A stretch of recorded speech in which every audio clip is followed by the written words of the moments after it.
నమస్తే. మహారాష్ట్రలో ఎన్నికలు జరుగుతున్నాయి. మహారాష్ట్రలో ఎన్నికల్లో ఎవరు గెలవబోతున్నారనేటువంటి అంశంపైన అనేక సంస్థలు గతంలో లాగా సర్వేలకు సంబంధించినటువంటి సంస్థలు పూర్తి స్థాయిగా బయట పెట్టడం లేదు. కాకపోతే మహారాష్ట్రలో ఇటు నరేంద్ర మోడీ, అటు రాహుల్ గాంధీ, ఇటు ఎన్డీఏ, అటు ఇండీ కూటమి రెండూ కలిసి పోటాపోటీగా ప్రచారం చేస్తున్నాయి. అయితే రెండు కుటుంబాలకు ముఖ్యంగా ఇది జీవన మరణ సమస్యగా మారనుంది. ఒకటి ఉద్ధవ్ ఠాక్రేకి సంబంధించినటువంటి కుటుంబము, బాల్ ఠాక్రేకి సంబంధించినటువంటి వారసత్వాన్ని ఉద్ధవ్ ఠాక్రే ఆయన వారసత్వము తీసుకుంటారా లేదనేటువంటిది ఒకటి.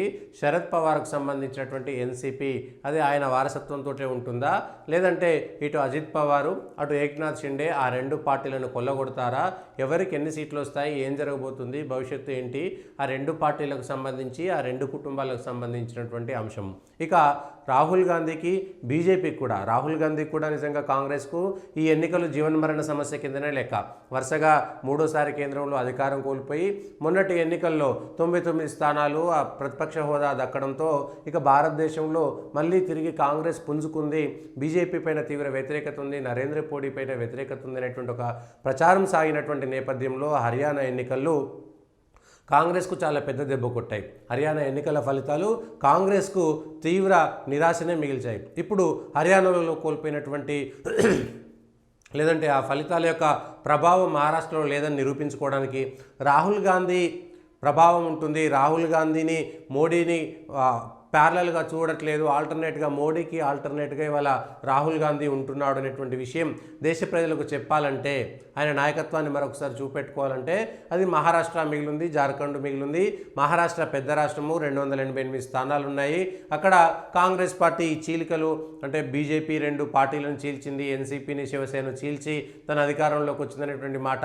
అదేవిధంగా పార్లమెంట్ ఎన్నికల్లో కాంగ్రెస్కు లేదంటే ఆ కూటమికి కొద్ది మేర ఎక్కువ పార్లమెంట్ స్థానాలు రావడం అనేటువంటి అంశాన్ని పరిశీలిస్తే ఇప్పుడు కాంగ్రెస్ కొంత మేరకు అది చూసుకుంటుంది. కానీ కాంగ్రెస్ కంటే కూడా ఇక్కడ రెండు కూటములకు సంబంధించినటువంటి అంశంలో కూడా ఇటు కాంగ్రెస్ పార్టీ కూటమి అక్కడ అభ్యర్థులను ప్రకటించిన తర్వాత ఇద్దరు కాంగ్రెస్ అభ్యర్థులు మాకు కాంగ్రెస్ టికెట్ వద్దని వెళ్ళిపోయినటువంటి సందర్భం.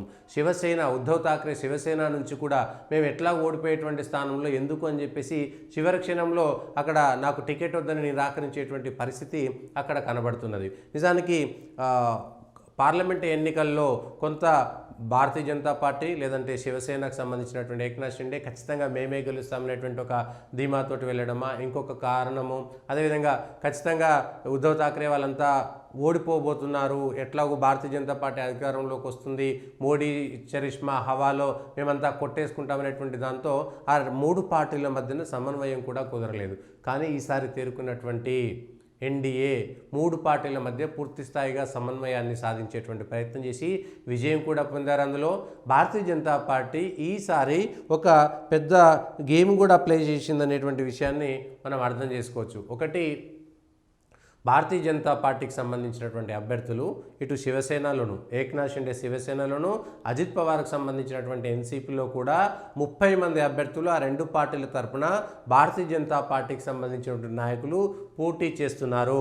ఆ పార్టీ భారతీయ జనతా పార్టీ అత్యధిక స్థానాలకు పోటీ చేస్తున్నా కూడా మళ్ళీ అటు ఎన్సీపీలోను ఇటు శివసేన ఏక్నాథ్ షిండే శివసేనలోను 30 మంది అభ్యర్థులను భారతీయ జనతా పార్టీ తన నాయకులను పంపించి పోటీ చేస్తుంది.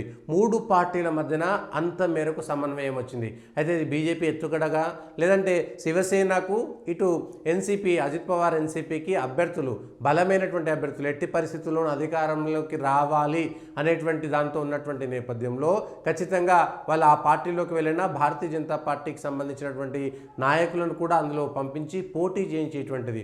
ఓవరాల్గా 170 మందికి పైగా భారతీయ జనతా పార్టీ నాయకులు బీజేపీ నుంచి కాకుండా 30 మంది మళ్ళీ అవతల పార్టీ నుంచి పోటీ చేయడం అనేటువంటిది అర్థం చేసుకోవచ్చు. ఇంకోవైపు కాంగ్రెస్ పార్టీ చితికిలపడి 100-102 స్థానాలకే ఆగిపోవాల్సినటువంటి పరిస్థితి. మేజర్ స్టెప్ మేమే తీసుకుంటున్నాము, ఇక్కడ భారతీయ జనతా పార్టీకి పోటీగా కాంగ్రెస్ ఉంది కాబట్టి మెజారిటీ మేమే తీసుకుంటున్నాము, పెద్ద పార్టీ అని నిరూపించుకునేటువంటి ప్రయత్నం చేసిందిలే. కానీ కేవలం 100 స్థానాలకే అంటే 288లో కనీసం 144 స్థానాలైనా సరే పోటీ చేయాల్సినటువంటి కాంగ్రెసు 101, 102 స్థానాలకే పరిమితం అవడం అనేటువంటిది కూడా, అందులో 1-2 స్థానాల్లో అభ్యర్థులు చివరి క్షణంలో మార్పు జరగడం అనేటువంటిది కూడా మనం ఆలోచించాల్సినటువంటి అంశం. ఈ మేరకు మహారాష్ట్రలో జరుగుతున్నటువంటి ఎన్నికల్లో మనం ఈ జనలోక్పాల్ వాళ్ళు కొంత క్లారిటీగా మన హర్యానాలో ఇచ్చారు కాబట్టి వాళ్ళదే తీసుకుంటున్నాం. వాళ్ళు ఈ నిన్న ఇచ్చినటువంటి దాని ప్రకారము ఎన్డీఏ 146 నుంచి 150 స్థానాల వరకు గెలుస్తుంది.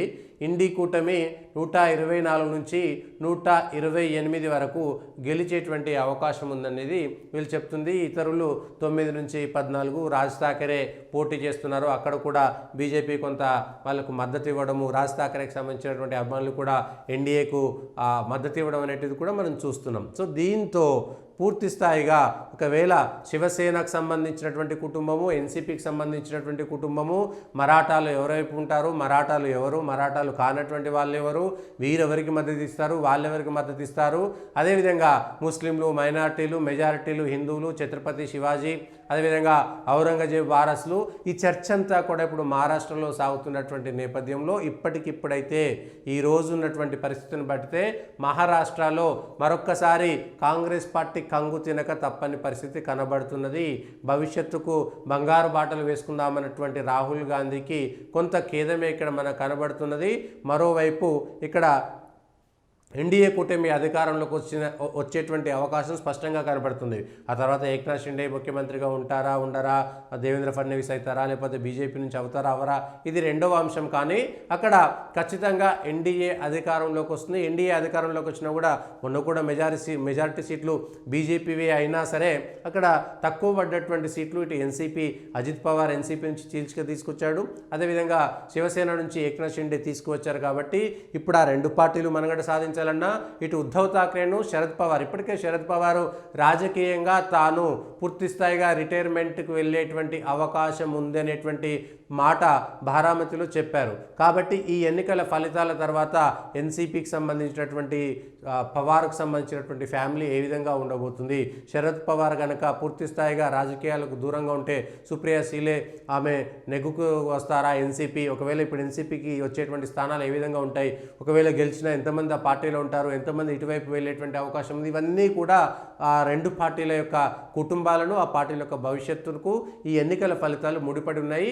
భారతీయ జనతా పార్టీకి మోడీకి కూడా అత్యవసరం. ఎందుకంటే పెద్ద రాష్ట్రంలో గతంలో జరిగినటువంటి తప్పులు జరగకుండా ఈసారి కూడా మళ్ళీ అధికారంలోకి వస్తే వరుసగా మూడోసారి అధికారంలోకి వచ్చినట్టుంది. మధ్యలో చీలికలు వచ్చి శివసేన, బీజేపీ రెండోసారి వరుసగా గెలిచిన తర్వాత వాళ్ళ విభేదాలతో బయటికి పోయిన తప్ప వరుసగా రెండోసారి కూడా బీజేపీ శివసేన గెలిచింది.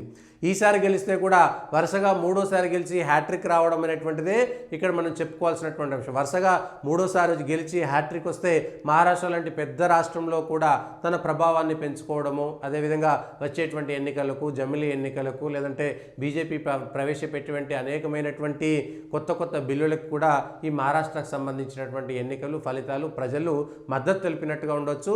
ఇటు రాహుల్ గాంధీ భవిష్యత్తు కూడా దీనిపైన ఆధారపడి ఉంది. ఈ రాష్ట్రాలు కూడా పోతే వరుసగా 3 సార్లు జాతీయ స్థాయిలో లోక్సభ ఎన్నికల్లో వరుసగా 3 సార్లు ఓడిపోవడము, అదేవిధంగా వివిధ రాష్ట్రాల్లో కాంగ్రెస్ పూర్తి స్థాయిగా ఓడిపోవడం, ఇవన్నీ అంశాలు కూడా కాంగ్రెస్కు అదేవిధంగా రాహుల్ గాంధీకి మైనస్ అయ్యేటువంటి అవకాశం ఉంది. ఎన్ని రాష్ట్రాలు ఓడిపోతే ఆర్థికంగా, రాజకీయంగా గాంధీ కుటుంబము, రాహుల్ గాంధీ నాయకత్వము చతికిలబడేటువంటి అవకాశం ఉంది. స్థానికంగా ఉండేటువంటి కొందరు నాయకులు మాత్రమే కాంగ్రెస్ పార్టీలో వాళ్ళ అవసరాల కోసం గెలిపించుకునేటువంటి అవకాశం కనబడుతున్నది.